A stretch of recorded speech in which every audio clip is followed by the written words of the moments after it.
ഇടയ്ക്ക് കളിച്ച് കൈക്കൊരു ഇഞ്ചറി പറ്റി, വലത്തെ കൈ. അപ്പോൾ ഡോക്ടർ പറഞ്ഞ് 3 മാസം കളിക്കാൻ പാടില്ലാന്ന്. അപ്പോൾ ഇടത്തേക്ക് കൊണ്ട് കളി തുടങ്ങി. ഞാൻ വിചാരിച്ചു കളി മതിയാക്കുന്നില്ല. ഈശ്വരൻ പറഞ്ഞിട്ടുണ്ടോ വലത്തേക്ക് കൊണ്ട് കളിക്കാൻ പോകുന്നു? ആരെങ്കിലും പറഞ്ഞിട്ടുണ്ടോ? ഇനിയിപ്പോൾ ഈ കൈ ശരിയാകുമ്പോൾ 2 കൈയിലും ബാറ്റ് വെച്ച് കളിക്കാം. ബാത്റൂമിൽ അടുത്ത ചെരുപ്പ്, വെളിയിറങ്ങിയ അടുത്ത ഹോം ചെരുപ്പ്, വെളിയിറങ്ങുമ്പോൾ ഷൂ. ഭൂമിയുമായിട്ട് സ്പർശമില്ല. ഈ തൂമ്പെടുത്ത് വെട്ടങ്ങളൊക്കെ ചെയ്യുമോ? ചെയ്തിട്ടുണ്ട്. കപ്പ നട്ടിട്ടുണ്ട്, ഒരു 10 മൂടൊക്കെ നട്ടിട്ടുണ്ട്. ഇറ്റലി ഇപ്പോൾ കണ്ടൊരു കാര്യം പറയാം. വണ്ടി റോഡ് സൈഡിൽ AC ഇട്ടിരിക്കാൻ സമയത്ത് you are polluting the environment എന്ന് പറയും. ഇങ്ങോട്ട് വന്നപ്പോൾ മാത്രം air hostess welcome your royal highness എന്ന് പറഞ്ഞു. ഞാൻ പറഞ്ഞു what welcome, how did you know? We have our own ways to know who you are. റോഡിന്റെ നടുക്കൊരു വലിയ വണ്ടി കൊണ്ട് നിർത്തിയിട്ട് പെട്ടെന്ന് ഒരാൾ വണ്ണമൊക്കെ ആയിട്ട് ഒരാൾ വന്ന് ഇറങ്ങി വന്നു. ആദിത്യവർമ്മ രാജാവ് ആണോ? ഞാൻ പറഞ്ഞു ആദിത്യവർമ്മയാണെന്ന് പറഞ്ഞു. ഒരു ഫോട്ടോ എടുത്തു. ഞാൻ പറഞ്ഞു വണ്ടി റോഡിൻ്റെ തന്നെ. അത് കുഴപ്പമില്ല, ഫൈൻ അടിച്ചാലും കൊടുക്കാം, നിങ്ങളെ പിന്നെ കാണാൻ പറ്റില്ലല്ലോ. സെൽഫി എടുത്തിട്ട് പോയി. സാധാരണ രീതിയിലുള്ള ആഹാരം, ഇഡ്ഡലി, ദോശ, ചോറ്, അവിയൽ, സാമ്പാർ. അപ്പോൾ ഇവിടെ സാധാരണ ഉറക്കമാണ്, പള്ളി ഉറക്കമില്ല, പള്ളി ഉണർത്തലില്ല, തിരുമുത്ത് വിളക്കില്ല. തിരുമുത്തില്ല. ഇടയ്ക്ക് പറയുന്നത് കേട്ടു, ഈ സാധാരണക്കാരുടെ ലെവലിൽ ജീവിച്ചാലേ സാധാരണക്കാരൻ്റെ ബുദ്ധിമുട്ടുകൾ എന്താണെന്ന് മനസ്സിലാവുള്ളൂ. ഞാൻ വേറൊരു തമാശ പറയാം. മധുരയിൽ ജോലി കൊണ്ടിരുന്നപ്പോൾ ഇവിടെ എനിക്ക് അദ്ദേഹം രാമസ്വാമി എന്ന് ഇപ്പോഴും പേരോർമ്മയുണ്ട്. അദ്ദേഹം നമ്മുടെ ഒന്നിച്ച് വർക്ക് ചെയ്യുന്നത്. അദ്ദേഹം കുറച്ച് പ്രായമുള്ള ആളാണ്. അപ്പോൾ അദ്ദേഹം ഇവിടെ ജോലി കിട്ടുന്നുണ്ട്, അമ്പലത്തിൽ പോയിട്ടുണ്ട്. അദ്ദേഹം ഒരു ദിവസം വീട്ടിൽ വരണം. ഞാൻ പറഞ്ഞു വരാം. അപ്പോൾ എങ്ങനെയാണ്, വണ്ടിയുണ്ടോ? ആ വണ്ടിയുണ്ട്, പോകാമെന്ന് പറഞ്ഞു. അപ്പോൾ ഞാൻ ചെറിയൊരു അവിടെ അമ്പലത്തിൻ്റെ അടുത്തൊരു റൂമിൽ, ഒരു സുഹൃത്തിൻ്റെ റൂമിലാണ് താമസിച്ചിട്ടുണ്ട്. ഇവിടുന്ന് ആഹാരം വയ്ക്കാൻ ഒരാളെ കൊണ്ടുപോയി. ചെറിയ മുടുക്കാണ്, വണ്ടി കയറില്ല. അപ്പോൾ ഞാൻ വണ്ടി ഉണ്ട്, പോകാമെന്ന് പറഞ്ഞു. അദ്ദേഹം ഞാനും കൂടെ നടന്ന ആ മുടുക്കിൻ്റെ വിളിയോട്ട് വണ്ടി ഇവിടെ നോക്കുമ്പോൾ സൈക്കിള്. അടിപൊളി. ഇതിൽ പോവാം. ഞാൻ ഇതിലോ പോവാം, പിന്നെന്താ. ഞാൻ സൈക്കിളിൻ്റെ ബാക്കിൽ നിന്ന് അദ്ദേഹം ചവിട്ടിക്കൊണ്ടുപോയി. ഏകദേശം ഒരു 7-8 മിനിറ്റ് പോയി. അദ്ദേഹത്തിൻ്റെ വീട്ടിൽ പോയി കാപ്പി കുടിച്ച് ഭയങ്കര സന്തോഷമായി. നമ്മൾ പണ്ട് കഥകളിൽ വായിച്ചിട്ടുള്ളതും ചില ചരിത്രങ്ങളും ഉണ്ട്. ഈ ജനങ്ങൾക്കിടയിലൂടെ രാജാവ് വേഷം മാറി നടന്ന് ജനങ്ങളുടെ സങ്കടങ്ങൾ മനസ്സിലാക്കുക എന്ന് പറയുന്നൊരു ഐഡിയ ഉണ്ട്. അത്തരത്തിലുള്ളൊരു കോൺസെപ്റ്റ് നമ്മൾ മുമ്പ് കേട്ടിട്ടുണ്ട്. പക്ഷേ ആദിത്യവർമ്മ സംസാരിക്കുമ്പോൾ കുറച്ചുകൂടെ റിയലിസ്റ്റിക് ആയിട്ട് നമ്മൾ ആ ജീവിത നിലവാരത്തെ മനസ്സിലാക്കാൻ, ആ ജീവിത നിലവാരത്തിൽ ജീവിച്ചാലേ മനസ്സിലാവുള്ളൂ എന്ന് പറയുന്നു. വലിയൊരു കൊട്ടാരവും ഇല്ലെങ്കിൽ ഒരുപാട് സ്പേസിൽ ഒരുപാട് സ്ഥലങ്ങളുള്ള, സ്ഥാപനങ്ങളുള്ള, ബിസിനസ്സുള്ള ഒരാൾക്ക് കുറച്ചുകൂടെ വേണമെങ്കിൽ ആ തരത്തിലൊരു ആഡംബര ജീവിതമൊക്കെ നയിക്കാം. അതെന്തുകൊണ്ടാണ് അങ്ങനെ ചെയ്യാത്തതെന്നുള്ളതാണ്. ആഡംബരം ഉദ്ദേശിക്കുന്നത് എന്താണ്? കുറച്ചുകൂടെ ഹെലികോപ്റ്റർ വാങ്ങിക്കുക, കാറ് വാങ്ങിക്കുക, കാണിക്കുക, നമ്മൾ കാട്ടിക്കൂട്ടുക എന്ന് പറയില്ലേ, അത്തരത്തിലൊന്നും കാട്ടിക്കൂട്ടുന്നത് കാണാനില്ല. പക്ഷേ അത്യാവശ്യം സൗകര്യങ്ങളൊക്കെ ഉണ്ട്. ഇപ്പോൾ ട്രാവൽ ചെയ്യുമ്പോൾ ഇപ്പോൾ ബിസിനസ് ക്ലാസ്സിൽ തന്നെ ട്രാവൽ ചെയ്യാൻ ശ്രമിക്കും. ബിസിനസ് ക്ലാസ്സിൽ ബിസിനസ് കഴിയുന്ന എക്കോണമിയിലാണ് പോകുന്നത്, അല്ലെങ്കിൽ പ്രീമിയം എക്കോണമി. ഇപ്രാവശ്യം കുട്ടികളുടെ നിർബന്ധപ്രകാരം ബിസിനസ് ക്ലാസ്സിൽ യാത്ര ചെയ്യേണ്ടതായിട്ട് വന്നു. അങ്ങനെയാണ് അവർ പറഞ്ഞിട്ട് നമ്മൾ മാറി. ഷോർട്ട് ഫ്ലൈറ്റ്സ് ഒന്നും ബിസിനസ് വലിയ 10-12 മണിക്കൂറൊക്കെ ഉള്ള ഫ്ലൈറ്റ് ഒറ്റ ബിസിനസ് ക്ലാസ്സിലെ ഒരു ഗുണം, നമുക്ക് കംപ്ലീറ്റ് കിടക്കാൻ പറ്റും, ഫുൾ റിക്ലൈൻ ചെയ്യാം. പിന്നെ കുറച്ച് സർവീസ്, ഫുഡും ബാക്കി കാര്യങ്ങളും കുറച്ച് നല്ലതാണ്. അല്ലെങ്കിൽ ഈ മറ്റേ ഒരു പ്രീമിയം ഇക്കോണമി ഉണ്ട്, അതാണെങ്കിൽ പകുതി കിടക്കാം, ഫുള്ള് കിടക്കാൻ പറ്റും. അപ്പോൾ കുട്ടികൾ എന്താ പറഞ്ഞത്? നമുക്ക് അതിൽ പോയാൽ മതി എന്ന് പറഞ്ഞു. അതെ, നമ്മുടെ ഒരു സ്റ്റാറ്റസിന് അത് വേണമെന്ന് അങ്ങനെ പറയാം. നമുക്ക് ഇതൊരു ബിസിനസ് ക്ലാസ്സിൽ പോയിട്ടില്ല. അപ്പോൾ ഇപ്രാവശ്യം ബിസിനസ് ക്ലാസ്സിൽ പോയാൽ അപ്പോൾ അങ്ങനെ നോക്കിയപ്പോൾ നെറ്റ് നോക്കിക്കൊണ്ടിരുന്നപ്പോൾ പെട്ടെന്ന് നല്ലൊരു ഓഫർ കിട്ടി. അപ്പോൾ ബുക്ക് ചെയ്തു. രാജാവ് ഓഫറിലാണ് ബിസിനസ് ക്ലാസ്സിൽ പോയത് കേട്ടോ. ഇപ്പൊ എല്ലാം ഓഫറുകളുടെ കാലമല്ലേ? അതെ അതെ. അല്ലെ, ഇത്തരം കാര്യങ്ങളൊക്കെ പറയുമ്പോൾ ഇപ്പൊ കൂട്ടുകാരൊക്കെ ഒരുപാട് കാശുകാരും ഒക്കെ ഉണ്ടാവും. അപ്പൊ അവരൊക്കെ ശരിക്കും ചോദിക്കില്ലേ, ഇങ്ങനെ ആവേണ്ട കാര്യമുണ്ടോ എന്ന് ചോദിക്കില്ലേ?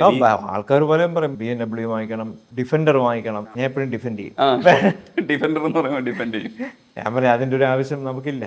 അത്രയും പൈസ നമ്മുടെ ബാങ്കിലിട്ടാൽ ഇപ്പോൾ ആൾക്കാർക്ക് പറഞ്ഞ് എന്തെങ്കിലും മറ്റ് സഹായങ്ങൾ, എന്തെങ്കിലും ഒരാൾക്ക് സഹായം ചെയ്യാനുള്ള പൈസ കിട്ടുമല്ലോ. വെറുതെ ഇത്രയും ഒരു വണ്ടിക്ക് വേണ്ടി ഇത്രയും പൈസ മുടക്കുന്നതല്ല. ആരെങ്കിലും കൊണ്ട് തരികയാണെങ്കിൽ ഓടിച്ച് വീട്ടിൽ തിരിച്ചു കൊടുക്കാം. അത് വാങ്ങിക്കാനുള്ള ഇപ്പോൾ ഒരു മനസ്ഥിതി ഇല്ല. അതിന് വേണ്ടിയിട്ട് സ്പെൻഡ് ചെയ്തിട്ട് ഗുണമില്ല. ഓവർ ആഡംബരക്കാരനോടും അല്ലെങ്കിൽ ചെറിയ ഫ്ലൈറ്റ് ഒരെണ്ണം മേടിച്ചാൽ കൊള്ളാമെന്നുണ്ട്. ചെറിയ ഫ്ലൈറ്റ്. കാറിനോട് ക്രൈസ് ഇല്ല, പക്ഷെ അത് ഓടിക്കാനുള്ള ക്രൈസ് ഉണ്ട്. ഓടിക്കാൻ നല്ല ക്രൈസ് ഉണ്ട്. ഏത് വണ്ടിയായാലും ഓടിച്ചു നോക്കാം. പ്രത്യേകിച്ച് ഇറ്റലിയിലേക്ക് പോയപ്പോൾ എന്തെല്ലാം വണ്ടികളാണ്. ഇറ്റലിയല്ല, ദുബായിലാണ്. ലെക്സസ്, ബെന്റ്ലി, അതുപോലെ തന്നെ BMW latest vehicles, defender, land crusades, ഒത്തിരി വണ്ടികളുണ്ട്. അതും ശരിക്കും ഹ്യൂജ് വെഹിക്കിൾസ്, SUV ടൈപ്സ്. അവിടെ ശരിക്കും ഈ 8 വരി പാതയായിട്ടും ട്രാഫിക് ഉണ്ട് ചില സ്ഥലങ്ങളിൽ. അവിടെയാണെങ്കിൽ ഒരുപക്ഷെ ചിലപ്പോൾ ഡിഫൻഡർ ഒക്കെ വാങ്ങിക്കുമായിരുന്നോ?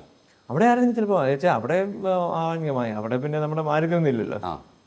ഡിഫൻഡർ അവിടെ എന്തെങ്കിലും സെറ്റിൽ ചെയ്തിരുന്നെങ്കിലോ അല്ലെങ്കിൽ അവിടെ എന്തെങ്കിലും ജോലി ആവശ്യമോ ഡിഫൻഡർ വാങ്ങിക്കാം. പക്ഷെ അവിടെ ഇത്ര വിലയില്ലെന്ന് തോന്നുന്നു, ടാക്സിന്റെ ഒക്കെ നോക്കിയിട്ട്. ഈ കുട്ടികൾ പറയില്ലേ അങ്ങനെയുള്ള കാറ്? കുട്ടികൾ ഇടയ്ക്ക് പറഞ്ഞു. അപ്പൊ ഞാൻ തിരിച്ചു പറഞ്ഞു, ഏത് കാറാ പറഞ്ഞേ? അവര് BMW ഏതോ ഒരു വണ്ടിയാണ് പറഞ്ഞത്. നമ്മൾ നിങ്ങൾ ഓടിക്കുകയാണെങ്കിൽ വാങ്ങിക്കാന്ന് പറഞ്ഞു. അപ്പൊ അവര് ഓടിക്കില്ല. ഓടിക്കുന്നില്ല അവര്? ഇല്ല, അവര് ഓടിക്കുന്നില്ല. ഇവിടുത്തെ അറിയാം, എൽബോർഡുണ്ട്, ലൈസൻസ് ഓടിക്കും, പക്ഷേ അവർക്കൊരു കോൺഫിഡൻസ് വന്നിട്ടില്ല. ഫുട്പാത്തിൽ കൂടെയൊക്കെ വണ്ടി പോകുന്ന, പിന്നെ റോങ് സൈഡ് വരിക. ഇവരിപ്പോൾ ഓടിക്കുമ്പോൾ കംപ്ലീറ്റ് നൂല് പിടിച്ചാൽ പോവുകയാണെങ്കിൽ ഇവിടെ വണ്ടി ഓടിക്കാൻ പോകില്ല. പിന്നെ ഒന്നാമത് ഇവിടുത്തെ പല സിഗ്നൽസും വർക്ക് ചെയ്യുന്നില്ല. 7-8 മാസമായി. വളരെ ഒരു സങ്കടകരമായ കാര്യമാണ്. മെയിൻ ജംഗ്ഷൻസിൽ ട്രാഫിക് സിഗ്നൽ വർക്ക് ചെയ്യാതിരിക്കുക. അപ്പോൾ ആരുടെ കുഴപ്പമാണെന്ന് നമ്മൾ പറയുന്നില്ല, പക്ഷേ പൊതുജനത്തിന് എന്താണ് ഒട്ടും സേഫ്റ്റി സിസ്റ്റം നോക്കണ്ടേ. അപ്പോൾ പറയുമോ രാജാവായിരുന്നെങ്കിൽ കാണിച്ചു തരായിരുന്നു? അതിന് വേണമെങ്കിൽ പറയാം. അതിന് വേണമെങ്കിൽ പറയാം അല്ലേ? അല്ല, അങ്ങനെ തോന്നാറില്ലേ ഇപ്പോൾ? ഞാൻ ഒരുപാട് ട്രാഫിക്കും അവരുടെ അടുത്തൊക്കെ ചോദിച്ചു, പക്ഷെ അപ്പോൾ പല ഡിപ്പാർട്ട്മെന്റിന്റെ ഒരു കമ്പൈൻഡ് വർക്കാണ്. അപ്പോൾ അത് തമ്മിൽ സാങ്കേതിക കുഴപ്പങ്ങൾ കൊണ്ടാണ് സിഗ്നൽസ് വർക്ക് ചെയ്യാത്തത്. അന്വേഷിക്കുമ്പോൾ അവരുടെ ഒരു നിലപാട് എങ്ങനെയാ? നിലപാട് ഇതാണ് കാരണം, എന്ത് ചെയ്യാനാന്ന് അവർ പറയുന്നത്. കവടിയാറില് ഇപ്പൊ ഇറങ്ങുമ്പോൾ പാർക്കിന്റെ അവിടെ കുറങ്കോളത്ത് വരുമ്പോൾ നേരെ ഒരു സിഗ്നൽ ഉണ്ടായിരുന്നു. ആ സിഗ്നൽ ഏതോ വണ്ടി ഇടിച്ചിട്ടിട്ട് 4 മാസം കഴിഞ്ഞു. ഇപ്പൊ സിഗ്നൽ ഒടിഞ്ഞു കിടപ്പുണ്ടായിരുന്നു. ഇപ്പൊ അതും പോയി. സിഗ്നലേ ഇല്ല അവിടെ. അപ്പൊ സിഗ്നൽ ഉണ്ടായിരുന്നതിന്റെ തെളിവും കൂടെ പോയല്ലേ? പോയി. ഈ ചില കാര്യങ്ങളിൽ ഇപ്പോൾ ജനാധിപത്യവും രാജാധിപത്യവും ഒക്കെ സംബന്ധിച്ച് നമ്മൾ വർത്തമാനം പറയുന്നതിൽ അർത്ഥമില്ല. കൂടുതൽ കുറച്ചുകൂടെ നല്ലൊരു സിസ്റ്റത്തിലേക്കാണ് നമ്മൾ മാറിയിട്ടുള്ളത്, ജനാധിപത്യമാണ്. പക്ഷെ ചില കാര്യങ്ങളൊക്കെ ചില നാടുകളിലൊക്കെ കാണുമ്പോൾ, ഇപ്പോൾ ഗൾഫ് രാജ്യങ്ങളിലോ ചില ഏകാധിപത്യ പ്രവണതയുള്ള ജനാധിപത്യ രാജ്യങ്ങൾ, ഇപ്പോൾ ചൈനയെ പോലുള്ള രാജ്യങ്ങളിലൊക്കെ കാണുമ്പോൾ അവിടെ പക്ഷേ ഒരു സ്ട്രിക്റ്റ് ആയിട്ടുള്ള പല നിയമങ്ങളും അവിടെ നടക്കും. പക്ഷെ നമ്മൾ അതല്ലാത്തതുകൊണ്ടായിരിക്കാം ഒരു പക്ഷേ കുറേ ലൂസ്ഡ് ആണ്. നമുക്ക് പിന്നെ കുറച്ചുകൂടെ പൗരബോധം ആർജിച്ചെടുക്കേണ്ടതുണ്ട്. അപ്പോൾ ഇതൊക്കെ കാണുമ്പോൾ ഒന്ന് കമ്പയർ ചെയ്യുമോ? അവിടെ കുറച്ചുകൂടെ സ്ട്രിക്റ്റ് ആയിട്ടുള്ള നിയമങ്ങളാണ്, നമുക്കത് ഇങ്ങോട്ട് ഇംപ്ലിമെന്റ് ചെയ്യണം. ചൈന പോട്ടെ, ഞാൻ ഇപ്പോൾ ഇറ്റലി ഇപ്പോൾ കണ്ടൊരു കാര്യം പറയാം. വണ്ടി റോഡ് സൈഡിൽ സ്റ്റാർട്ട് ചെയ്ത് നിർത്താൻ സമ്മതിക്കില്ല അവർ. AC ഇട്ടിരിക്കാൻ സമ്മതിക്കില്ല. U are polluting the environment എന്ന് പറയും. പിന്നെ അതിലൊരു തമാശ, ഞങ്ങൾ പോയ ഹോട്ടലിൽ നോക്കിയപ്പോൾ AC ഇല്ല. ഞാൻ വെച്ചാൽ AC ഇല്ല.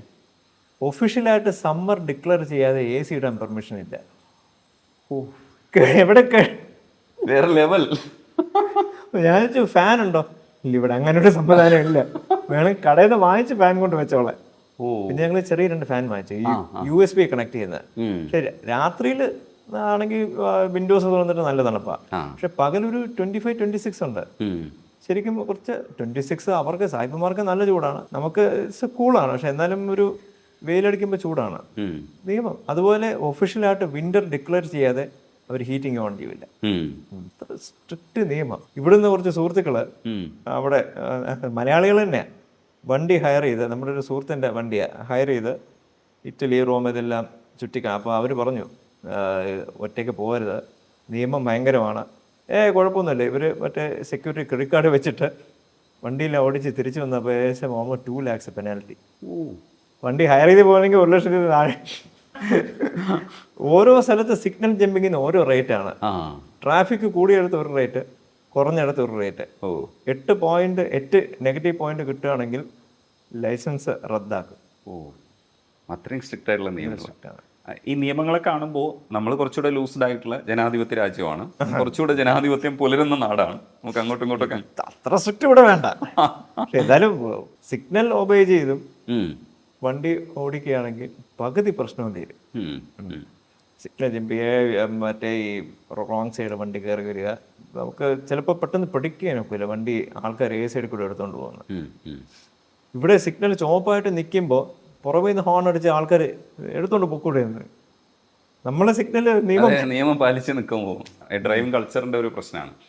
അവിടെയൊക്കെ നിയമങ്ങളൊക്കെ സ്ട്രിക്റ്റ് ആയിട്ട് കാണുമ്പോൾ നമ്മുടെ നാട്ടിലേക്കൊക്കെ ഇങ്ങനെ ആവണമെന്ന് വിചാരിക്കുന്ന ചില കാര്യങ്ങളൊക്കെ ഉണ്ടാവില്ലേ? നമുക്ക് കുറച്ചുകൂടെ ഈ ബേസിക് ക്ലെൻലിനെസ്, അവരെ ആരും ഇവിടുന്ന് പോയവരാരും കുപ്പിയോ ചവറോ ഒന്നും കഴിയുന്നതും റോഡിൽ ഇടാറില്ല. ഞാനിപ്പോൾ റോഡിൽ ഒരാൾ സ്പിറ്റ് ചെയ്യുന്നുണ്ട്, അവിടുത്തെ ലോക്കൽ ആൾക്കാർ അയാളെ വിളിച്ച് എന്തെല്ലാം പറഞ്ഞു. അയാൾ ഇവിടുന്ന് ഈ വാസ് എ ഫോറിനർ. അയാൾ ശരിക്കും വഴക്ക് പറഞ്ഞു. പ്രത്യേകിച്ച് ഇപ്പോൾ ഈ പ്ലാസ്റ്റിക് ഉണ്ടല്ലോ, ആൾക്കാർ ഒരുപാട് പേര്, നമ്മൾ സർക്കാരിനെ മാത്രം കുഴപ്പം പറഞ്ഞിട്ട് കാര്യമില്ല, നമ്മൾ തന്നെ ശ്രദ്ധിക്കണം. പ്രത്യേകിച്ച് ഈ റോഡ് ലിറ്ററിങ്ങും കാട്ടിൽ പോകുമ്പോൾ പ്ലാസ്റ്റിക് എറിയുക, പ്രത്യേകിച്ച് വൈൽഡ് ലൈഫ് ഒരിക്കലും ചെയ്യാൻ പാടില്ല. അതൊക്കെ അടുത്ത തലമുറയ്ക്ക് കുറെ കൂടെയൊക്കെ ഇപ്പോൾ മാറി വരുന്നുണ്ട്. കുറേയൊക്കെ മാറി. ഇപ്പോൾ എനിക്ക് കൊടൈക്കനാലൊക്കെ നല്ല സ്ട്രിക്റ്റ് ആക്കി, പ്ലാസ്റ്റിക് എറിയാൻ സമ്മതിക്കില്ല. ഇവിടെ പൊന്മുടി കുറേ സ്ട്രിക്റ്റ് ആണ്, പിന്നെ കുമിളിയും വളരെ സ്ട്രിക്റ്റ് ആണ്. ഇങ്ങനെ എക്കോ ഫ്രണ്ട്ലി പ്ലേസസ്, ഗവി, ഇവിടെയൊക്കെ നല്ല വണ്ടി കംപ്ലീറ്റ് പരിശോധിച്ച് വിടും. അത് കൊള്ളാം. ഇതുപോലെ കുറച്ചുകൂടി ബേസിക് ക്ലെൻലിനെസ്, കുറച്ചുകൂടി ആൾക്കാർക്ക് ഒരു അവയർനെസ് പറഞ്ഞു. ഇങ്ങനെ വഴി പോകുമ്പോൾ എടുത്തെറിയുക, വണ്ടിയിൽ പോകുമ്പോൾ. അതെ. അഗസ്ത്യകൂടത്തിൽ പോകുമ്പോൾ അവിടെ പോലും പ്ലാസ്റ്റിക് കണ്ടു എന്ന് പറയുന്നത് സങ്കടകരമായൊരു കാര്യമാണ്. ഒരിക്കലും അക്സെപ്റ്റ് ചെയ്യാൻ പറ്റില്ല. അത് ഈ കൂടുതൽ മദ്യക്കുപ്പയാണ്. പിന്നെ ആൾക്കാർ ഇങ്ങനത്തെ സ്ഥലങ്ങളിൽ പോയാണ് ഈ ലിക്കർ ബോട്ടിൽസും എല്ലാം വലിച്ച് ആദ്യം പ്രത്യേകിച്ച് പ്ലാസ്റ്റിക് ബോട്ടിലാണെങ്കിൽ ആന വല്ലയിടത്ത് വന്യമൃഗങ്ങളത് കഴിക്കുകയാണെങ്കിൽ അതിനടുത്ത് കുഴപ്പം വരും. അതുപോലെ വാഗമണ്ണെ കഷ്ടമാണ്, ഫുൾ പ്ലാസ്റ്റിക്കാണ് റോഡിൻ്റെ അപ്പുറവും ഇപ്പുറവും. ഒഫീഷ്യൽ ടൂറിസത്തിന്റെ ഭാഗമായിട്ട് ഇതൊക്കെ ശ്രദ്ധിച്ചാലേ നടക്കുള്ളൂ എന്നുള്ളതാണ്. ഗവൺമെന്റിന്റെ വാഗമണ്ണിൽ ഒരു ടൂറിസ്റ്റ് വില്ലേജ് ഉണ്ട്, അത് സ്പിക്ക് ആൻഡ് സ്പാൻ. അതിനകത്ത് ആരും വലിച്ചെറിയാൻ സമ്മതിക്കില്ല. ഈ റോഡുകളിലാണ് ആൾക്കാർ കൂടുതൽ എറിയുന്നത്. അത് ആരെയും നമ്മൾ തന്നെ സ്വയം വിചാരിക്കണം എറിയാൻ പാടില്ല. ചരിത്ര വസ്തുതകൾ ഇപ്പോൾ ഇവിടെ പെയിന്റിങ് കാണുമ്പോഴും നമുക്കൊക്കെ ഒരു ക്യൂരിയോസിറ്റി ഉണ്ടാവും, പിന്നിലേക്ക് പോകാനും ഇത് ആരുടേതാണ്, ഇതെന്താണ്, ആ സംഭവം എന്താണെന്നൊക്കെ അറിയാനുള്ള അത്തരമൊരു അന്വേഷണം വായന. അങ്ങനെ ഇതിപ്പോ ഇതൊക്കെ ഞാൻ ഈയിടയ്ക്ക് മനസ്സിലായത് ഇദ്ദേഹത്തിന്റെ മകളാണ്, രാജാരവിവർമ്മയുടെ മകളാണ് ഈ പടത്തിലുള്ളത്, മഹാപ്രഭ. പിന്നെ ഈ അപ്പൊ കയ്യിലിരിക്കുന്ന കുഞ്ഞ് മകളുടെ കുട്ടിയെന്നും പറയുന്നു, പിന്നെ പറയുന്നു അത് വേറെ അല്ല, വേറെ ഒരു കുട്ടിയാണെന്നും. അതൊരു ഡിബേറ്റ് ചെറുതായിട്ടുണ്ട്. അതിപ്പോൾ നമുക്ക് ആധികാരികമായിട്ട് പറയാൻ പറ്റില്ല. നീ പട്ടിയെ രണ്ടാമത് വരച്ച് ചേർത്തതാണ് അമേരിക്കയിൽ എക്സിബിഷന് പോയിട്ട് വന്നപ്പോൾ. അങ്ങനെ എന്നും കേട്ടിട്ടുണ്ട്. അത് പോകുമ്പോൾ ഈ പട്ടിയില്ലായിരുന്നു. തിരിച്ചു വന്നപ്പോൾ എവിടെയോ അപ്പോൾ അദ്ദേഹം വിചാരിച്ചാണ് ഈ പടം ആരെങ്കിലും ഡ്യൂപ്ലിക്കേറ്റ് ചെയ്താലോ, എന്നെ ഇവിടെ വന്ന് ചെറിയൊരു വ്യത്യാസം ഇരിക്കട്ടെ. ഇത് ഇന്ത്യൻ പട്ടിയല്ല, ഫോറിൻ ഡോഗ് അല്ലേ. ഈ ചരിത്രം തിരഞ്ഞു പോകുമ്പോൾ സേതുലക്ഷ്മി ഭായി ശരിക്കും പെൺകുട്ടികളുടെ വിദ്യാഭ്യാസത്തിൻ്റെ ഉന്നമനത്തിന് വേണ്ടിയിട്ടും ഒക്കെ പ്രവർത്തിക്കുകയും ചില വർത്തമാനങ്ങളിൽ ആ തരത്തിലുള്ള ബോൾഡ്നെസ് കാണിക്കുകയൊക്കെ ചെയ്തിട്ടുണ്ട്. അപ്പം അത്തരത്തിലുള്ള പ്രവർത്തനങ്ങളൊക്കെ ചെയ്ത ആൾക്കാർ നമ്മുടെ കുടുംബത്തിലുണ്ടായിരുന്നു, ഇല്ലെങ്കിൽ അങ്ങനത്തെ വിവരണമൊക്കെ വായിക്കുകയൊക്കെ ചെയ്യുമ്പോൾ മനസ്സിലാക്കുകയൊക്കെ ചെയ്യുമ്പോൾ ഒരു പ്രൗഡ് തോന്നില്ലേ? ചില പ്രോഗ്രസീവ്നെസ് ഒക്കെ കൊണ്ടുവരാൻ കഴിഞ്ഞു എന്നൊക്കെ. ഉണ്ട്, തീർച്ചയായിട്ടും. നാടിനും പ്രത്യേകിച്ച് ഈ എനിക്കൊന്ന് പാവപ്പെട്ടവരെ ഒരുപാട് പഠിക്കാനും, പിന്നെ എനിക്ക് ആനിമൽ സാക്രിഫൈസ് ഒക്കെ സീതലക്ഷ്മിയുടെ കാലത്താണ്. അതുപോലെ ഒരുപാട് നല്ല കാര്യങ്ങൾ നാടിനും നാട്ടുകാർക്കും വേണ്ടി ചെയ്ത പൂർവികര് ഇവിടെയല്ല, ഒരുപാട് സ്ഥലങ്ങളുണ്ട്. ഈ ഇടയ്ക്കൊക്കെ നമ്മൾ ചിന്തിക്കും, ഇപ്പോൾ ശരിക്കുള്ള രാജാവായിരുന്നെങ്കിൽ എന്ന് എപ്പോഴെങ്കിലും മനസ്സിൽ ചിന്തിച്ചിട്ടുണ്ടോ? എന്തൊക്കെ തരത്തിലുള്ള ഇത്തരത്തിലുള്ള പ്രവർത്തനങ്ങൾ നടത്തുമായിരുന്നു എന്നൊക്കെ? രാജാവായിരുന്നെങ്കിൽ നമുക്ക് ഇതുപോലെ ഇങ്ങനെ ഫ്രീ മൂവ്മെന്റ് കിട്ടും. എപ്പോഴും ഒരു 50 പേര് കൂടെ കാണും. അതെ. തോഴിമാരും പരിചാരകരും ഒരു വൃന്ദത്തിനകത്തായിരിക്കും പോകുന്നത്. ഇപ്പോൾ നമുക്ക് ഈ അല്ലെങ്കിൽ പറഞ്ഞ പോലെ ആരും അറിയാതെ വേഷം മാറി നാട്ടിൽ ആരും അറിയാതെ പോകണം. അപ്പോൾ കറക്റ്റായിട്ട് അറിയാം രാജാവിനെ പറ്റി എന്ത് പറയുന്ന ആൾക്കാർ. ഡെവലപ്മെന്റ് എന്ന് പറയുമ്പോൾ ഇന്നത്തെ, പക്ഷേ നമ്മൾ ഇപ്പോഴത്തെ ഡെമോക്രസി എന്ന് പറയുമ്പോൾ ഒരുപാട് പ്രൊസീജിയേഴ്സ് ഉണ്ട്. മൊണാർക്കി എന്ന് പറയുമ്പോഴൊക്കെ ഇപ്പോൾ ഗൾഫ് കൺട്രീസ് കണ്ടില്ലേ, ഒറ്റയാൾ പറഞ്ഞാൽ മതി, വേറെ അതിൽ പിന്നെ മാറ്റമില്ല. പെട്ടെന്ന് കാര്യങ്ങൾ whether it is good or bad, implementation പെട്ടെന്നായിരിക്കും. അതിന്റെ ഗുണവും ദോഷവും ഉണ്ടാവും. രണ്ടിനും ഉണ്ട് ഗുണവും ദോഷവും. കമ്പയർ ചെയ്തിട്ടുണ്ടോ ഇതിന്റെ ഗുണദോഷങ്ങളെ കുറിച്ചൊക്കെ? ഇടയ്ക്ക് ഒരു സിനിമ ഒന്നുമില്ല, അജിത്തോ വിജയോ മറ്റോ, ഒരു ദിവസം മുഖ്യമന്ത്രിയായി. അതെ എന്ത് ചെയ്യാൻ പറ്റുമെന്നുള്ളൂ. ഒരു ദിവസം ഒന്ന് ഒരു ഓഫർ തരട്ടെ ആയിരിക്കും. രാജാവായിരുന്നെങ്കിൽ എന്ന് പറഞ്ഞാൽ നമുക്ക് കുറേ കൂടെയൊക്കെ ജനങ്ങളെ ഹെൽപ്പ് ചെയ്യാൻ നമുക്ക് ഏതെല്ലാം രീതിയിൽ സാധിക്കും. വിദ്യാഭ്യാസം, നാച്ചുറൽ കലാമിറ്റീസിൻ്റെ കടൽക്ഷോഭം, പ്രകൃതിക്ഷോഭം, അപ്പോൾ അതൊക്കെ എങ്ങനെ പഠിക്കാം നമുക്ക്. ഇപ്പം ബീച്ച് നമ്മുടെ പോയല്ലോ, ശംഖുമുഖം, ഇപ്പോൾ നമ്മുടെ ആറാട്ട് മണ്ഡപം വരെ ഏകദേശം പോയി എന്നാണ് പറഞ്ഞത്. പിന്നെ ഡെവലപ്മെൻറ്റ്, നമ്മുടെ എയർപോർട്ടിൻ്റെ ഡെവലപ്മെൻറ്റ്, ഇപ്പോൾ തിരുവനന്തപുരം ആകുമ്പോൾ നമ്മുടെ എയർപോർട്ട്, അതിൻ്റെ ഡെവലപ്മെൻറ്റ് കുറച്ചുകൂടെ മെച്ചമായിട്ട് എങ്ങനെ മുന്നോട്ട് നീങ്ങാം. പക്ഷേ എനിക്ക് എയർപോർട്ട് ഇപ്പോൾ ഓൾമോസ്റ്റ് മെച്ചപ്പെട്ട് വരുന്നു എന്നാണ് തോന്നുന്നത്. അപ്പോൾ അത്തരം കാര്യങ്ങളിലൊക്കെ നമുക്ക് പൊതു ഡെവലപ്മെൻറ്റിന് വേണ്ടി നമുക്ക് എങ്ങനെ കോൺട്രിബ്യൂട്ട് ചെയ്യാമെന്ന് ചിന്തിക്കാം. അല്ലാതെ നമുക്ക് ഇത് മോശം അത് നല്ലത്, ഇത് നല്ലത് അത് മോശം എന്നൊരു താരതമ്യത്തിന് ഞാനില്ല. ഈ പരിചാരകരെ കുറിച്ച് പറഞ്ഞില്ലേ, ഒരാളുടെ കൂടെ 7 പേരൊക്കെ ഉണ്ടായിരുന്നു, 3 പേർക്ക് റൂമിനകത്തേക്ക് കയറാം, അങ്ങനെയായിരുന്നു സിസ്റ്റം എന്നായിരുന്നു. അതെ അതെ അതെ. അപ്പൊ അത് യഥാർത്ഥത്തിൽ ആദിത്യവർമ്മയായിരുന്നെങ്കിൽ ഒഴിവാക്കിയനല്ലേ? അത് നമുക്ക് ഒഴിവാക്കാന്നുള്ളൊരു കാര്യമായിരുന്നു. കൂടെ നടക്കുമ്പോൾ നമ്മുടെ ഒരു പ്രൈവസിയെ. അതെ അതെ. പണ്ട് ഞാൻ കുട്ടിയായിരുന്നപ്പോൾ എന്നെ നോക്കാൻ 3 പേര് മറ്റുണ്ടായിരുന്നു. കുട്ടിയായിരുന്നപ്പോൾ ടേൺ അനുസരിച്ച്. അപ്പൊ കളിക്കാനൊക്കെ പോകുമ്പോ ഇല്ല, അത് കൊച്ചുകുട്ടിയായിരുന്നു. കളിക്കാൻ പോകുമ്പോൾ ഞാൻ ഭയങ്കര ഓട്ടമായിരുന്നു. ഇവരൊക്കെ ഓടി വരുന്നതിന് മുമ്പ് ഞാൻ ഓടി വരും. അതുപോലെ ഇവിടെ തന്നെയാണ് ജനിച്ചതല്ലേ, ആ പ്രിവിലേജ് ഇനി ഒരാൾക്ക് മാത്രമേ അവകാശപ്പെടാനുള്ളൂ. അവസാനം ജനിച്ച മനുഷ്യൻ ബാക്കി എല്ലാവരും ഹോസ്പിറ്റലിലായി. അടുത്ത ജനറേഷൻ ഇപ്പോൾ ഹോസ്പിറ്റലായി. പിള്ളേരോടൊക്കെ അറിയുമ്പോൾ പറയൂ, ഞാൻ പറയും നിങ്ങളൊക്കെ ആശുപത്രിയിലാണ് ജനിച്ചത്, ഞാൻ മാത്രമാണ് ഇവിടെ ഉള്ളത്. അതുകൊണ്ട് വീട്ടിൽ ജനിച്ച ഞാനും. അവരെന്താണ് ചെയ്യുന്നത്? വൈഫ് ഫോട്ടോഗ്രാഫിയിൽ ക്രൈസ് ഉണ്ടെന്ന് അറിയാം. ഉണ്ട്. അവരിപ്പോ BSc ഫിസിക്സിന് പഠിക്കുന്നു മാർവേനസിൽ. ഇപ്പൊ ഫൈനൽ ഇയർ ആയി. ഓ, 2 പേരാണോ? 2 പേരാ. പെൺകുട്ടികളല്ലേ? അതെ. അപ്പോൾ അവരുടെയൊക്കെ അംബിഷൻ എന്താണ് ശരിക്കും? അവർക്ക് ഹയർ സ്റ്റഡീസിനും റിസർച്ചിനൊക്കെ പോകണമെന്നാണ്. പുറത്തേക്ക് പോകണമെന്നായിരിക്കും. പുറത്ത് ഇപ്പോൾ അവർ നോക്കിക്കൊണ്ടിരിക്കുമ്പോൾ ഓരോരുത്തർ നോക്കി ഏതെങ്കിലും സെറ്റ് ചെയ്ത് വരുമ്പോൾ അവിടെ എന്തെങ്കിലും കുഴപ്പം കാണും. അപ്പോൾ കുറച്ചുകൂടെ കഴിഞ്ഞിട്ട് നിശ്ചയിക്കാം എവിടെയാണ് നല്ല കൺട്രിയിലാണ് പോവേണ്ടത്, സേഫായിട്ടും നല്ല എഡ്യൂക്കേഷൻ കിട്ടുന്നതും എവിടെ വേണമെന്ന് അവരെന്നെ നോക്കിക്കൊണ്ടിരിക്കുന്നു. ഇന്ത്യ ഉൾപ്പെടെ വിദേശവും ഇന്ത്യയും എല്ലായിടും നോക്കുന്നുണ്ട്. നമ്മുടെ സിലബസ് ശകലം അവർ പറയുന്നത് കുറച്ച് കട്ട് ചെയ്യാന്ന്. കവടിയാർ എന്ന് പറയുന്നത് ഇതൊരു രാജപാതയായിരുന്നു. ഇപ്പോൾ കുറേ ഡെവലപ്മെൻറ്റ്സ് വേറെ തരത്തിൽ വന്നിട്ടുണ്ട്. അതൊക്കെ മാറി കുറച്ചുകൂടെ നമ്മൾ ഡെവലപ്ഡ് ആയിക്കൊണ്ടിരിക്കുകയാണ്. ആ ഡെവലപ്മെൻ്റ് കാണുമ്പോൾ ഒരു തരത്തിൽ സന്തോഷം ഉണ്ടാവും. പക്ഷേ ചില കാര്യങ്ങളിൽ ഇപ്പോൾ പ്രകൃതിയുടെയും കാര്യത്തിലൊക്കെ മാറ്റം വന്നിട്ടുണ്ട്. ഏതാണ് കൂടുതൽ മനസ്സിനോട് യോജിക്കുന്നത്? ഇപ്പോഴും മാറ്റത്തിന് എന്താ റോഡ്, വലിയ റോഡുകൾ, പിന്നെ കുറച്ചുകൂടെ സയൻസ് അഡ്വാൻസ് ടെക്നോളജീസ് ഇപ്പോൾ ഒരുപാട്. ഇപ്പോൾ തന്നെ മറ്റേ ഡിജിറ്റൽ പാസ്പോർട്ട് പിന്നെ ഞാൻ വന്നു. അപ്പോൾ അത് ചുമ്മാ അതിന് കാണിച്ചാൽ മതി. ഡിജി യാത്ര എന്തെളുപ്പോ. അതെ, ഫോൺ അതിലിങ്ങനെ കാണിച്ചാൽ മതി, നമ്മൾ നോക്കി ചിരിച്ചാൽ മതി. ID പ്രൂഫ് പോലും കൊണ്ടുപോകണ്ട, ചെക്ക് ഇൻ ചെയ്യാം. വളരെ നല്ല ടെക്നോളജീസ് ഒരുപാട് വരുന്നുണ്ട്. ഫ്ലൈറ്റ് ആയാൽ തന്നെ മോഡേൺ എയർക്രാഫ്റ്റ്സ് ഒരുപാട് വരുന്നുണ്ട്. ഡെവലപ്മെൻറ്റ് പിന്നെ നമ്മുടെ വന്ദേ ഭാരത് ഇപ്പോൾ എറണാകുളത്ത് പോകാൻ വേണ്ടി എത്ര സമയം വേണം? 2.25 മണിക്കൂർ കൊണ്ട് എറണാകുളത്താണ്, ആലപ്പുഴ വഴിയുള്ള വന്ദേ ഭാരത്. അത് കാണുമ്പോൾ നല്ല സന്തോഷം, നമ്മുടെ നാടിൻ്റെ പുരോഗതി.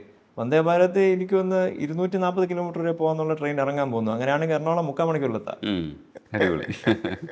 ഇപ്പം ഞാനൊക്കെ തമാശയ്ക്ക് പറയും, എനിക്കൊരു 400 വർഷം കഴിഞ്ഞ് ജനിച്ചാൽ മതിയായിരുന്നു എന്ന് പറയും. ഇനി 400 വർഷം. അതെ, അപ്പോൾ ടെക്നോളജി ഒക്കെ ഭയങ്കര അഡ്വാൻസ്ഡ് ആവും എന്ന് പറയും. പിന്നെ മനുഷ്യൻ കാണൂല, ഈ മറ്റേ യന്ത്രങ്ങളായിരിക്കും. രൂപം മാത്രമേ കാണൂ, ഇമേജ് മാത്രം, ബോഡി കാണൂല.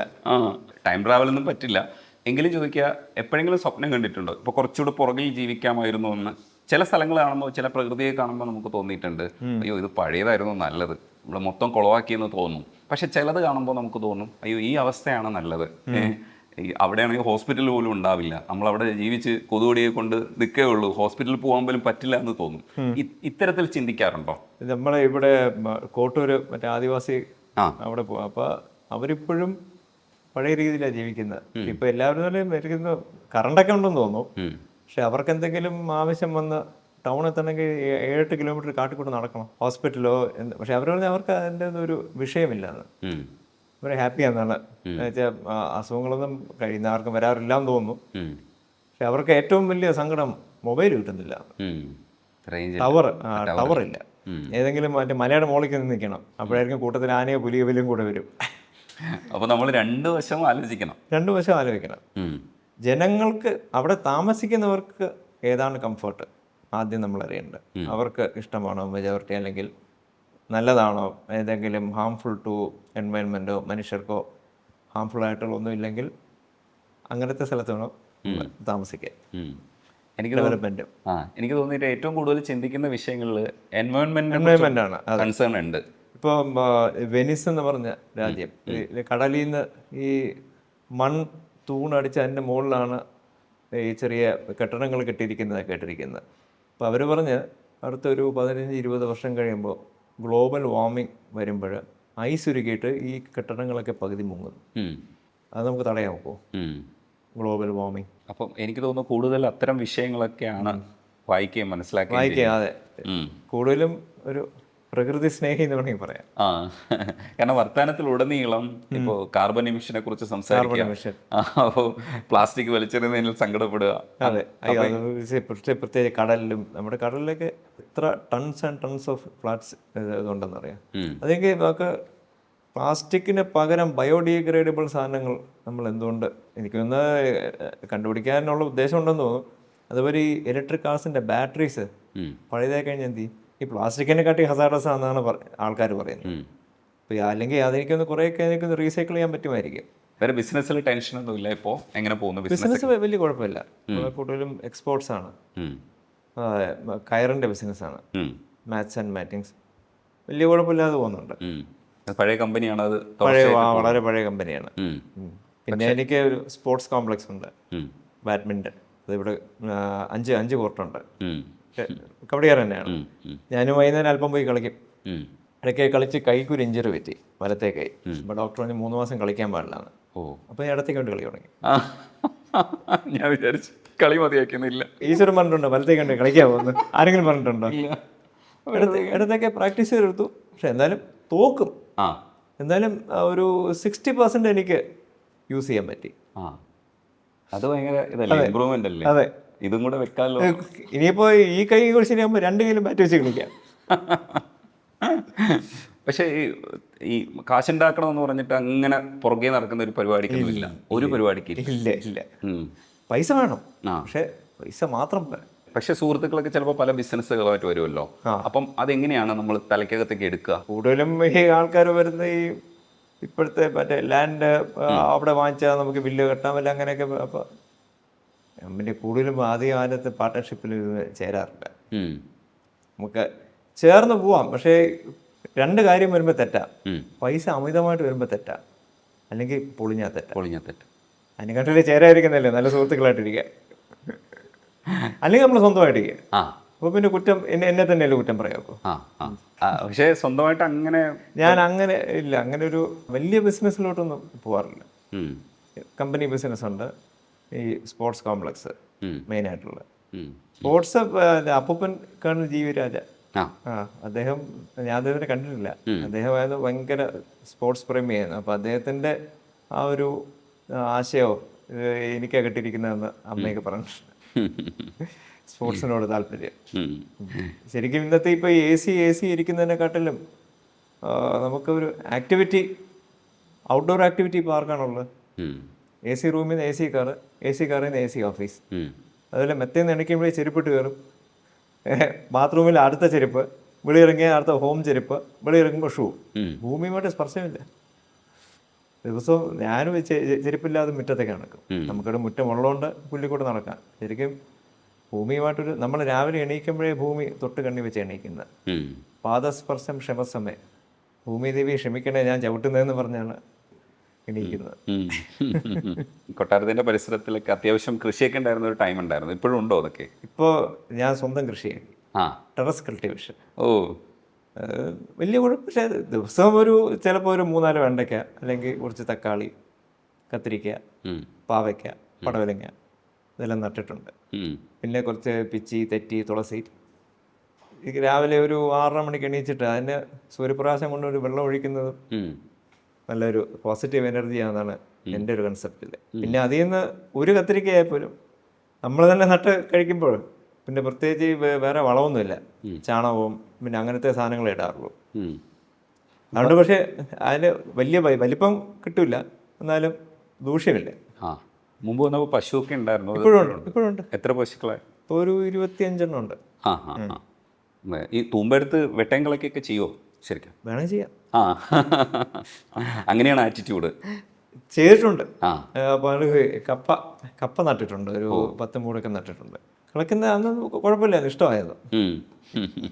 ഇപ്പം പിന്നെ ഈ മറ്റേ ഗ്രോ ബാഗ് ഉള്ളതുകൊണ്ട് ആ. പിന്നെ കിളക്കേണ്ട ഒരു കോൺസെപ്റ്റ് വരുന്നില്ല. ആ എന്നാലും ആവശ്യം വന്നാൽ കിളക്കുകയും ചെയ്യാം. നടാനൊക്കെ ഉള്ളൊരു മനസ്സുണ്ട്. ഉണ്ട്. പ്രത്യേകിച്ച് പിന്നെ ഈ ചെടി നട്ടാലും അതിനെ തിന്നുന്ന കീടങ്ങൾ ഏതും നമുക്കത് ഫൈറ്റ് ചെയ്ത് പോകണം. ടെറസിൻ്റെ മുകളിൽ വെച്ചിട്ടും ഇപ്പം നല്ലൊരു കത്തിരിക്ക നന്നായിട്ട് വരുന്നു, നാളെ അടക്കാൻ നോക്കുക, ചിലപ്പോൾ അത് വല്ല കിളികളോ തത്തയോ വല്ലതും കുത്തിക്കൊണ്ടു പോകും. ഓ പിന്നെ കുത്തിക്കൊണ്ടുപോട്ടെ, അധികം കഴിക്കണ്ടേ. ഈ പുറത്തൊക്കെ പോകുമ്പോൾ എങ്ങനെയാണ് അഡ്രസ്സ് ചെയ്യുന്നതെന്ന് എനിക്കറിഞ്ഞൂടാ. ഇവിടുത്തെ ഒരു സാധാരണ പൗരനെ പോലെ അവിടെ പോയിട്ട് ആരും അറിയാതെ തിരിച്ചു വരികയാണോ ചെയ്യുന്നത്? പുറത്തുനിന്ന് ഉദ്ദേശിക്കുന്നത് എവിടെയാണ്? വെളി രാജ്യങ്ങളിലൊക്കെ പോകുമ്പോൾ. വെളി രാജ്യങ്ങളിൽ പോകുമ്പോൾ പ്രത്യേകിച്ച് ആർക്കും പിടിയിട്ടില്ല. ആ ഒന്നും പറയാറുമില്ല, കമ്മ്യൂണിക്കേഷൻ ഇല്ല. ആദിത്യ വർമ്മ. ആ ആ ഫ്ലൈറ്റ് ഒക്കെ mister Varma how are you. ഇല്ലേ, ഇങ്ങോട്ട് വന്നപ്പോൾ മാത്രം air forces welcome your royal highness എന്ന് പറഞ്ഞു. ഞാൻ പറഞ്ഞു what welcome, how did you know? We have our own ways to know who you are. Thank U.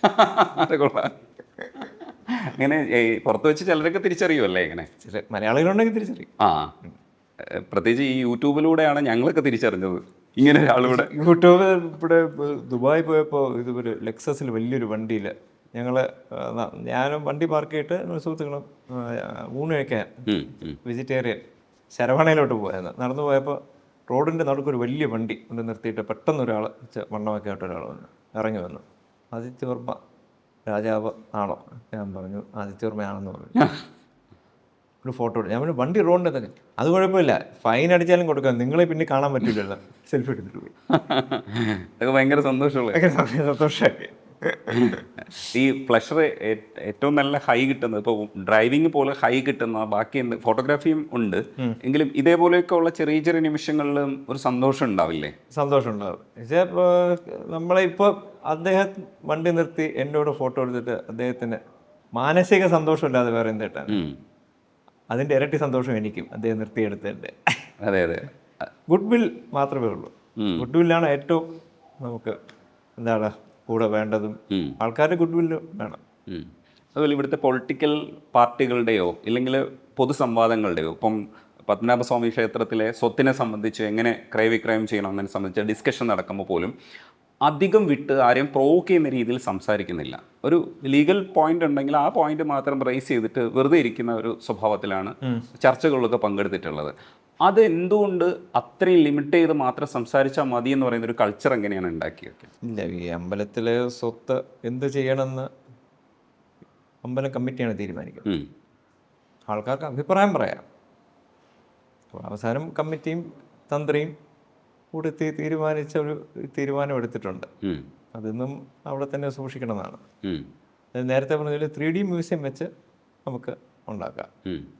അതിൽ നിന്നുള്ള ഇൻകം വെച്ചിട്ട് ആൾക്കാരെ പഠിപ്പിക്കുകയോ ചികിത്സയ്ക്ക് സഹായിക്കുകയോ നല്ല നല്ല കാര്യങ്ങൾ ചെയ്യാം. പക്ഷെ ഇതെടുത്ത് വിൽക്കുകയും എന്താണ് ഓരോരുത്തർ പറയില്ലേ, ഇന്ത്യയുടെ നാടിൻ്റെ കടം തീർക്കണം, അതിനോടൊന്നും നമ്മൾ ആ ഒരു ചർച്ചയിലൊന്നും പങ്കെടുക്കില്ല. ആ മനസ്ഥിതി ഉള്ളപ്പോൾ പിന്നെ വർത്താനം പറഞ്ഞ് ബഹളം ഉണ്ടാക്കിയിട്ട് കാര്യമില്ല. എന്തായാലും അവരോട് ആർഗ്യൂ ചെയ്തിട്ടും ഇപ്പോൾ നമ്മൾ ആരെങ്കിലും തന്നെ കൊടുക്കാമെന്ന് പറഞ്ഞാലും നമുക്ക് കൊടുക്കാൻ ഒക്കില്ല. പിന്നെ വെറുതെ ആവശ്യമില്ലാതെ അൺനെസസറി ഡിസ്കഷന് നമ്മൾ പോകുന്നത് എന്തിനാ? അല്ല, എനിക്കും ഇതെന്താ വെച്ചാൽ ഡിസ്കഷന് വന്നിട്ട് പ്രോവോക്കഡായി സംസാരിക്കാതെ വരുമ്പോൾ ഇതെങ്ങനെ സാധിക്കണം എന്നുള്ളത് നമ്മൾ ആലോചിക്കില്ലേ? ഒരു ടെക്നിക്കാണോ? അതൊരു വെറുതെ നമ്മൾ പ്രൊവോക്ക് ചെയ്യാൻ വേണ്ടിയാണ് ആൾക്കാർ ചോദിക്കുന്നത്.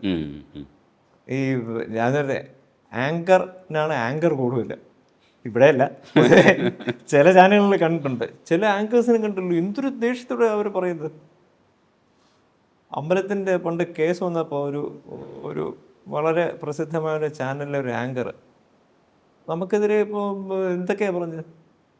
പിന്നെ അത് കഴിഞ്ഞ് അദ്ദേഹത്തിന് ഞാൻ ഒരു ദിവസം കണ്ടു, അന്ന് ഇരിക്കുന്ന ക്രൗഡിൻ്റെ പൾസ് അനുസരിച്ച് ഞാൻ സംസാരിച്ച വേറെ ഒന്നുമല്ല കാര്യമില്ല. പക്ഷേ ഒരു ജനാധിപത്യ സംവിധാനത്തിൽ ഡിസ്കഷൻസിനെ സ്വാഗതം ചെയ്യുന്നുണ്ട്. ആർക്കും ഡിസ്കസ് ചെയ്യാം, അവരുടെ അഭിപ്രായങ്ങൾ പറയാം. പക്ഷേ അത് മറ്റുള്ളവരെ വേദനിപ്പിക്കുകയോ മറ്റ് ഏത് ആളെ ആയിക്കോട്ടെ അവരെ വേദനിപ്പിച്ചും അവരുടെ വിശ്വസിക്കുന്ന മൂല്യങ്ങളെ ചോദ്യം ചെയ്യാൻ പാടില്ല. അവർക്ക് അഭിപ്രായം പറയാം, ഇപ്പോൾ ആർക്കും പറയാം. ഇപ്പോൾ ഇടയ്ക്ക് ലാസ് വെഗാസ് പോലെ തിരുവനന്തപുരം ആക്കണമെന്ന് ഇന്നലെ ഈ സ്വത്തൊക്കെ വന്നപ്പോൾ അമേരിക്കയിൽ ഒരാൾ കമൻ്റ് എഴുതിയിരുന്നു, ഈ സ്വത്തൊക്കെ വെച്ച് ലാസ് വെഗാസ് എന്ന കംപ്ലീറ്റ് ഗാംബ്ലിംഗ് സെൻ്ററാണ് അമേരിക്കയിൽ, അതുപോലെ ഇവിടെ ആക്കണം എന്നൊക്കെ അദ്ദേഹത്തിൻ്റെ അഭിപ്രായം പറഞ്ഞു. അഭിപ്രായം അവിടെ ഇരിക്കട്ടെ. വത്തിക്കാൻ പോലെ സ്പെഷ്യൽ പ്രിവിലേജ്ഡ് ടൗൺ ആക്കണം, അങ്ങനെയൊക്കെ ആൾക്കാർ പറയുന്നുണ്ട്. അത് ഓരോരുത്തരുടെ അഭിപ്രായങ്ങൾ. ഈ നിലവറയിൽ ഒരു ഭാഗം തുറക്കാൻ കഴിയാത്തത് ജസ്റ്റിസിന്റെ കാലിൽ വീണു, മുറിഞ്ഞു, തന്ത്രിയാണ് പറഞ്ഞത് പറഞ്ഞിട്ടുണ്ടായിരുന്നു. അന്ന് ആ നിലവറ തുറന്നു കാണണമെന്ന് ആഗ്രഹം ഉണ്ടായിരുന്നു. ബിയുടെ തുറക്കാത്ത നിലവറയില്ലേ, ഒരു ഭാഗമല്ലേ തുറക്കാതായിരുന്നു. ക്യൂരിയോസിറ്റി അതിൻ്റെ അകത്ത് ഈ ഒരു കഥയാണ്. അതിൻ്റെ മുകളിൽ ചെറിയ വെന്റിലേറ്റർ പോലെ അഴിയുണ്ട്. അപ്പോൾ ഓരോരുത്തർ പറഞ്ഞ് അതിൽ കൂടെ ടോർച്ച് അടിച്ച് നോക്കി, എന്താ ജാറുകൾ, വലിയ ജാറുകൾ അടുക്കി വെച്ചിട്ടുണ്ട്, പിന്നെ ഒരു ഏണി മുകളിലോട്ടിരിക്കുന്നു, ഒരു ഏണി താഴോട്ടിരിക്കുന്നു. അപ്പോൾ ഇതൊക്കെ സത്യമാണോ അല്ലേന്ന് ആർക്ക് പറഞ്ഞുകൂടാ. അല്ല, അന്ന് കൂടെ ഉണ്ടായിരുന്നല്ലോ അവിടെ. അന്ന് ഞാൻ അവിടെ പോയി അന്നില്ല. ഇത് അത് കഴിഞ്ഞിട്ടാ പോയത്, കണക്കെടുപ്പിനാണ്. അപ്പോൾ ഇതൊക്കെ ഇങ്ങനെ വെളിയിൽ നിന്ന് കണ്ടിട്ടുണ്ട്. അല്ലാത്ത പിന്നെ നാച്ചുറലി ഇത്രയും പേര് പറയുമ്പോൾ ഇൻക്ലൂഡിങ് കേൾക്കുന്ന എല്ലാവർക്കും ഒരു ക്യൂരിയോസിറ്റി കാണും അത് എന്താന്നുള്ളത്. അത്രേ ഉള്ളൂ എനിക്ക്. അഗസ്ത്യമുനിയുടെ സമാധി അതുവഴിയാന്നൊക്കെ പത്മനാഭസ്വാമി നിശ്ചയിക്കുന്നത് തുറക്കണോ വേണ്ടെന്ന്. ഈ ശരിക്കും അതിൻ്റെ ഒരു വൈരുദ്ധ്യം എന്താണെന്ന് വെച്ചാൽ, ഈ പത്മനാഭനെ കാണാൻ വരുന്നതിനേക്കാൾ കൂടുതൽ ആൾക്കാർ പത്മനാഭന്റെ സ്വത്ത് കാണാൻ വേണ്ടിയിട്ട് വരുന്നു എന്ന് പറയുന്ന ഒരു കോൺട്രഡിക്ഷൻ അതിനകത്തുണ്ട്. ഞാൻ പറയും, ഇടയ്ക്കൊരു കോമഡി ഷോയിൽ വന്നതാണ്. നാട്ടുകാർക്ക് ഇതെല്ലാം നിലവറയിലുള്ള സാധനങ്ങൾ എല്ലാവർക്കും എടുത്ത് കൊടുത്തു. അപ്പോൾ ഇനി പറഞ്ഞു എന്താ പിന്നെ ഇനി ബി നിലവറ തുറക്കാം. അപ്പോൾ രാജാവ് ഇങ്ങനെ ചിരിച്ചുകൊണ്ടിരിക്കണം, തുറക്ക്. തുറന്നപ്പോൾ രാജാവ് കടം വാങ്ങിച്ച ലിസ്റ്റാണ് അതിൻ്റെ അകത്ത്. ഈ കൊടുത്തത് അതിൻ്റെ 10 ഇരട്ടിയും തിരിച്ച്. അങ്ങനെ കോമഡികളൊക്കെ കോമഡി നമ്മളൊരു ഗുഡ് സ്പിരിറ്റ് എടുക്കണം. സാർ ഇപ്പോഴും സംസാരിക്കുമ്പോൾ ഗൗരവമുള്ള കാര്യങ്ങൾ സംസാരിക്കുമ്പോഴും ഒക്കെ ഇങ്ങനെ തന്നെയാണ് പ്രസന്റ് ചെയ്യാൻ ശ്രമിക്കുന്നത്. ഇത് എപ്പോഴും ഈ രീതിയിൽ തന്നെയാണോ ഡിസ്കഷൻസിലൊക്കെ പങ്കെടുക്കണേ? മിക്കവാറും ഞാൻ പൊതുവെ ആരോടും ഒരു ഓപ്പൺ ഫൈറ്റിന് പോകാറില്ല. പറയേണ്ടത് പറയും. അല്ല, ഇപ്പൊ കമ്പനിയിൽ പോയിട്ട് നമ്മൾ പൊസിഷനിൽ നിൽക്കുന്ന സമയത്തും ഇതേ രീതിയിൽ തന്നെയാണോ മാനേജ് ചെയ്യുക?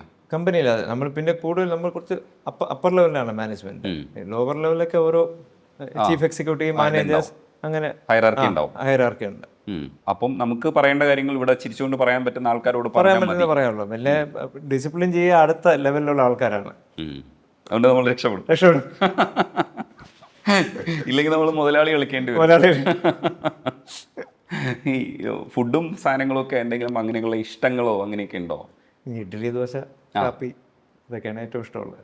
അല്ല, ഇവിടെ സ്ഥിരം അതൊക്കെ ആയിരിക്കും ഉണ്ടാക്കുക? എന്തൊക്കെയായിരിക്കും ഇവിടെ? സാധാരണ രീതിയിലുള്ള ആഹാരം, ഇഡ്ഡലി, ദോശ, ചോറ്, അവിയൽ, സാമ്പാർ, ഇത്രയൊക്കെ ഉള്ളൂ. അപ്പോൾ ഇവിടെ സാധാരണ ഉറക്കമാണ്, പള്ളി ഉറക്കം ഇല്ല, പള്ളി ഉണർത്തലില്ല, തിരുമുത്ത് വിളക്കില്ല.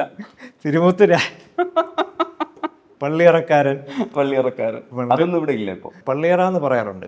ചില വാക്കുകളൊക്കെ ഉണ്ട്. തിരുമുത്തൊന്നുമില്ല. ആമത്തൊന്നും ഇപ്പൊ ഇല്ല, അങ്ങനെ വിളിക്കാറില്ല. മുത്തെല്ലാം അങ്ങ് പോയി. പിന്നെ അടുക്കളയ്ക്ക് മടപ്പള്ളി എന്നാ പറയുന്നത്. മടപ്പള്ളി ഇപ്പോഴും മടപ്പള്ളിയാണ്. ഈ കൊട്ടാരം കാണുമ്പോൾ ഇത് വലിയൊരു സംവിധാനമാണ്. 100-ൽ അധികം മുറികളുണ്ട്. 100-110 അടുപ്പിച്ചുണ്ട്. ഇതിന്റെ ഒരു മെയിൻ്റനൻസ് പ്രയാസമാണ്. ഇനിയിപ്പം മെയിൻറ്റെയിൻ ചെയ്യണം. ഇപ്രാവശ്യത്തെ കാലവർഷം ഭയങ്കരമായിരുന്നു. അപ്പോൾ ഓടൊക്കെ പൊട്ടി ഒരുപാട് ലീക്കേജ് ഒക്കെ വരുന്നുണ്ട്. ഈ ഓവൊക്കെ പഴയ കാസ്റ്റേണാണ്. അപ്പോൾ ഈ തടി കുറച്ച് മഴ പെയ്ത് ശക്തി കുറഞ്ഞ് ആ ഓവൊക്കെ താഴെ വീണ് തുടങ്ങി. പിന്നെ അതെല്ലാം മാറ്റി ഇനി ഒന്ന് പുതുക്കണം.